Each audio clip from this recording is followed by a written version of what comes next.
I think that, I mean, you know, I'm very used now to working with instructions to unrehearsed guest performers, let's say.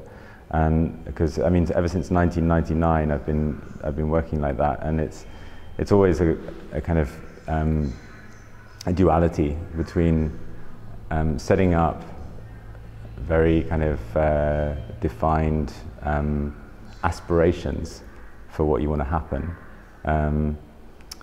and then being completely open to, you know, the possibility that you're going to be surprised by what happens, or that things deviate from the plan. You know, the fact that there is that risk, and the fact that that the people who are investing in the moment, who are trying to kind of figure things out in the moment, really are discovering everything in that moment, and so that it's not a safe situation really like that. On the other hand, it's like, you know, we're all able to listen and respond and do things, so theoretically it's possible to kind of let this thing unfold in the way that apparently it's supposed to. But because we're in a situation like the extra people, where, you know, it's not really obvious what you're doing things for, there isn't that kind of comfort of logical procedure in a way, you know. And for me, that's what I'm interested in with this piece, is in a way the absurdity of doing anything in that moment. And for me, that relates to various other things in the world, and it's kind of what the piece is working towards. Yeah, in many ways, it's a mood piece, I would say. There's a strange kind of mixture of like an almost obtuse rigidness that you might find in a warehouse, for example, like with a warehouse management system, like a very kind of blocky, do this, do that kind of feel, with the high visibility vests, the working lights going up, the opposite of what you would think of as like a dreamy environment. And yet, for me, what I've tried to do is, within that, like, just sort of shoot it through with this, with something like a dream, something that is, for me, actually very closely linked to a dream that I had. And actually, for me, when I'm dreaming, it's like that. I mean, the reality is completely banal, and yet something's not quite right, or, you know, it's just sort of. It's not like dreams are floaty, kind of ethereal, hallucinatory experiences. They're very down to earth most of the time. So that the piece is working on that, and of course it develops over time. It's not one thing. Like, one moment you could be maybe given the space to think and contemplate. In another moment, you could be really quite kind of stressing about where the light is that you're supposed to be finding, or like, how long am I going to be under this blanket for, or that sort of, you know, thing where you're not really thinking on widely. You're just really just dealing with the now. But hopefully it shifts between those things. That's what I'm aiming for, really. But the feeling is really the thing that I wanted to work on the most. It's like to allow for that strange combination of. I mean, it's the relationship with the voice above all, of course. I mean, there's only one voice in the piece, except for a few grunts here and there that you hear.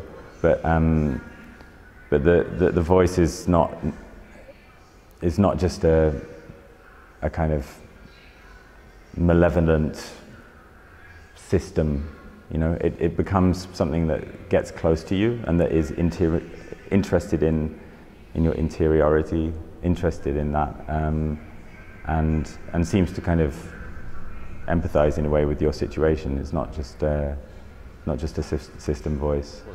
In the development of the piece, I watched it because it's important to know what's happening and whether it's working or not. And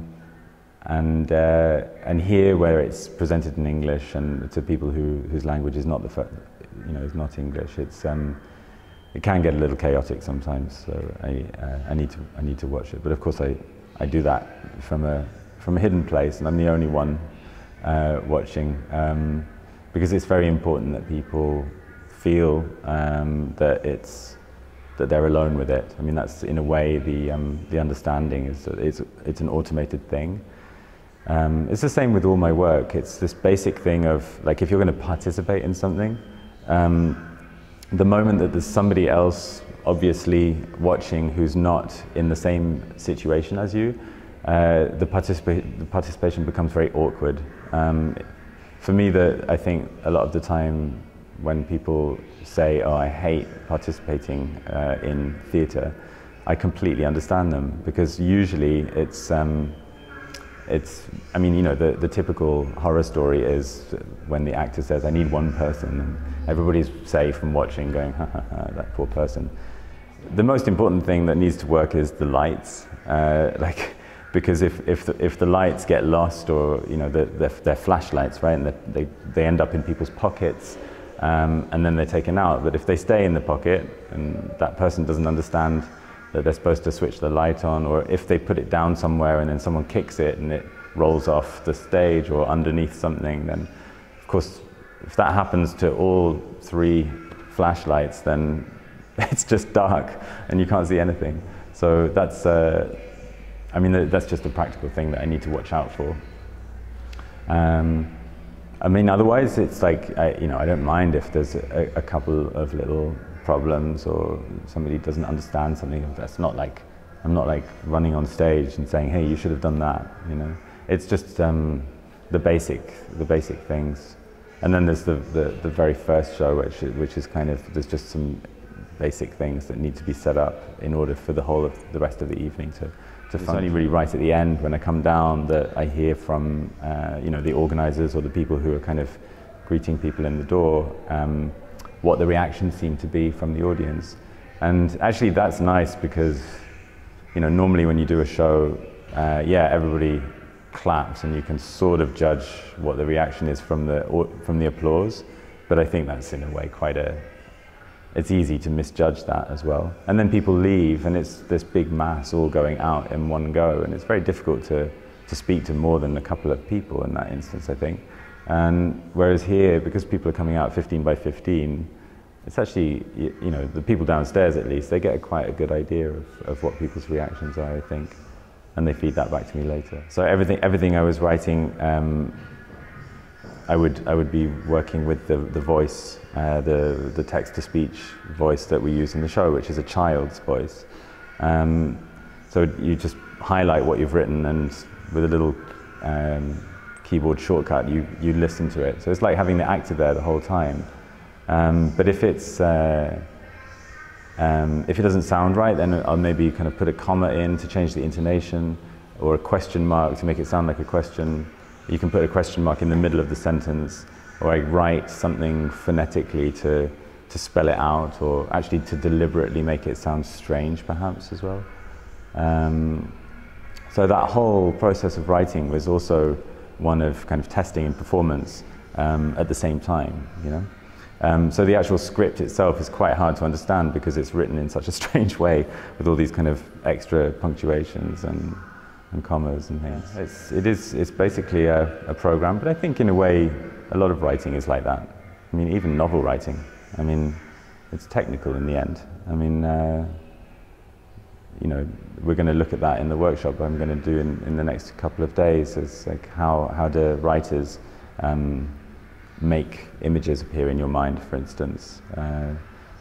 There's ways, you know, like it's all about also how our brains are wired, like how our imagination works up there. I mean, you can make that analogy very easily, I think, with any kind of artistic creation. Yeah, actually more and more my work is kind of edging towards some kind of more sort of socially engaged practice. The extra people did come from, you know, on the one hand, trying to hold on to a sort of dream I had of the theatre, and a vision that I had of the theatre as somewhere that is impossible to turn off, so that it's somehow never quite dormant. It's not possible. There's always some like sort of life in there, which happens as soon as you walk into it, which is triggered by being present there.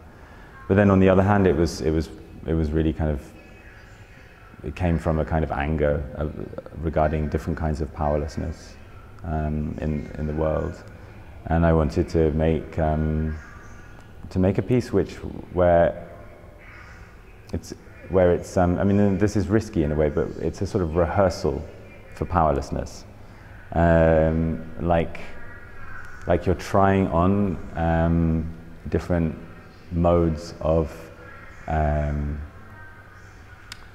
powerlessness, but also of a kind of renouncing of responsibility, where the roles where, like being an extra in a movie, where you say, yeah, I'm not expecting any focus here, I'm going to be patient, I don't need to know what the bigger picture is, that's not my job, just let me know what you want me to do and when. So that kind of base mode, and then taking it into other sort of instances of that. For example, bad working conditions, the sort of warehouse management systems that the same voice, the voices like that are used for. I got really interested in. And then there's these little hints at things like the migration crisis and this kind of thing. For me, it's certainly not as, I mean, from the sort of, I get worried in a way with press images of the extra people, because there it really looks like, oh, it's a show where you're dressing up as refugees, which is definitely not at all, I think, what the piece does when you're in it. It's much more, you know, these things just sort of come to the surface now and again, but it's not as explicit as that. But for me, it's important that those images suddenly appear when you're in it. But then for me also, that a lot is that and this is not explicit at all, but I have a lot of experience communicating with people with Alzheimer's, and this is something that always touches me very deeply.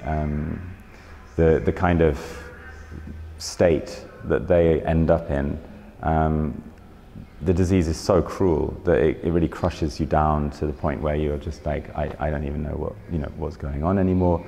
So that if somebody speaks to you, there's this kind of like wide-eyed thing. It's like, is this for me? Am I supposed to do something? And there's something of that state which I see in those other modes that I've mentioned as well, and which I also know from work that I like, for example, by Beckett, that kind of thing. But then again, if you look at how in the world everything is kind of run by, politics and the economy, for example, most people don't really understand enough politics and economics to have proper agency over their lives. So if you look at it from that level, actually, we're sort of doing a similar thing, I think, most of us, of saying, I don't really know what the bigger picture is, and just an extra in that sense. In a way, like, you end up with this sort of paradoxical situation where, like, if you agree to make mistakes, you can't go wrong. It's like how it ends up.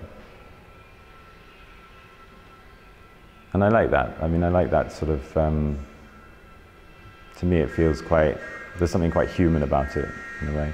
And so that surrounding whatever chaos happens on stage, and it can also be antagonistic experience, like sometimes the extra people, I think, is quite antagonistic, but surrounding all that is a contract of goodwill. Like, for me, it's very important.